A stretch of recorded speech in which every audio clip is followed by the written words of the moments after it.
मां हि पार्थव्यपाश्रित्य येऽपि स्युपापयोनयः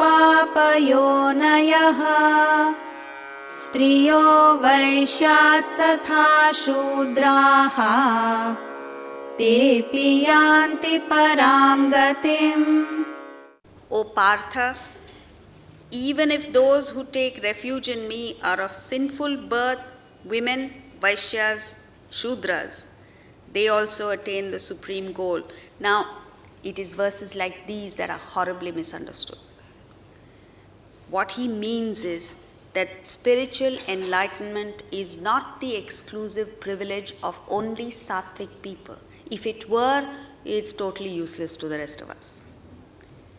And it's useless even to the sattvic people, because once you become predominantly sattvic, you really don't need it as much.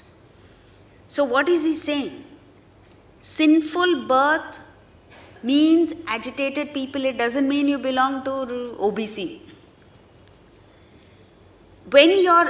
Take a look at yourself. When your mind is agitated, you can't even read the newspaper. What are you going to study? You can't concentrate on anything. So it is essential that the mind be calm, and when the mind is calm, the intellect is bright, alert, attentive. You're able to concentrate and learn fresh ideas. That's all that he's saying. Then he says, women. So people believe that, Indian culture is against women. The other day a television channel was discussing this for some reason. And they kept asking questions.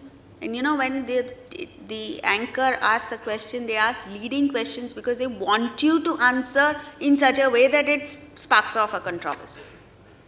If you tell the truth, they're not interested. So what she did was coolly switched me off, because we were telling the truth. The truth is that when he says women, he's not referring to the physical attributes. He's speaking of people who tend to be attached and possessive. So if you're attached, excessively attached and possessive to material things, your mind is not open to appreciate anything beyond just my kids, food, servants, and shopping. Where do you get the cheapest thing? That's all. That's the conversation that some people make. And this is nowadays more men do than women.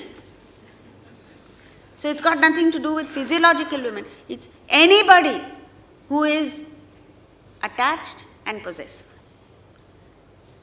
He cannot be referring to women because the historical facts are against it. Upanishads, in some instances, women were disciples. In some instances, women were the guru, and the disciples were men.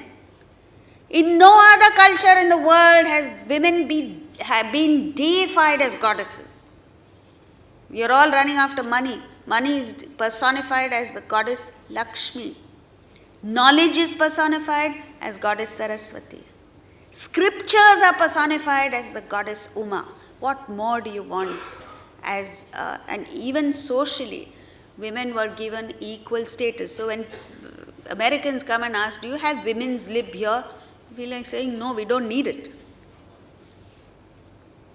So that's what it is. Then Vaishyas and Shudras, he's making a reference to the caste system. The caste system is designed based not on birth, but on gunas, your internal composition. So the Brahmins, which he refers to in the next verse, were predominantly sattvic people. So a Brahmin could be the son of a Shudra, and a Brahmin father could have a Shudra as a son. It was all free. Then come Kshatriyas, who are predominantly Rajasic. Vaishyas were the traders who had more of tamas creeping into their system and less of sattva. And Shudras were predominantly tamasic. Now the caste system was designed so beautifully that they matched your inner temperament with a vocation. And all this was designed so that every single human being could rise to the highest level of perfection. So what our concept of Shudras as being sweepers is all totally wrong. Shudras were craftsmen who had developed the highest level of expertise in their particular field. Yes, they may not have been intellectual, but every society needs craftsmen. You might be a brilliant scientist, but if you want a table, you can't make it. You need a carpenter to make it. And so every person was given a duty in accordance with his varna, means caste, the gunas, and ashrama, station in life.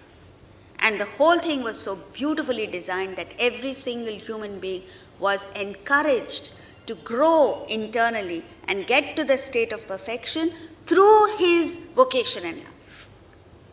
And everyone was highly respected.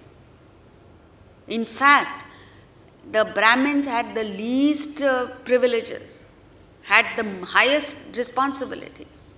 And as you went down in the sense the sattva reduced and rajas and tamas went up, people were more liberal. For instance, a Brahmin could marry only once, and the Shudras could marry any number of times. So anyway, the whole thing was designed. So what this is talking about is that it's the direction that matters. It's not where you are that matters. Next verse.